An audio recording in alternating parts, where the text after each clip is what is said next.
දේශනයක් අතරතුර මහාචාර්යවරයෙක් වතුර පිරවූ වීදුරුවක් අතට ගත්තා. එයා ශිෂ්‍යයන්ගෙන් ඇහුවා මේ වීදුරුව කොච්චර බර ඇතිද කියලා ඔයාලා හිතනවද? ශිෂ්‍යයෝ විවිධ බර ප්‍රමාණයන් කිව්වා.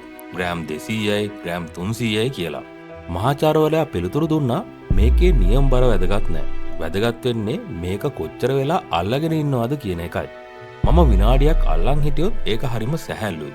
පැයක් අල්ලන් හිටියොත් මගේ අත රිදෙන්න පටන් ගනී. දවසක්ම අල්ලන් හිටියොත් මගේ අත හිරිවැටලා අඩපණ වෙලා යයි. ඔයාලගේ කරදර ප්‍රශ්න ආතතියත් මේ වතුර වීදුරුව වගේ තමයි. ඒ ගැන ටිකක් හිතුවට කමක් නැහැ. තව ටිකක් වෙලා හිතුවොත් ඒක ඔයාට රිදෙන්න පටන් ගනී.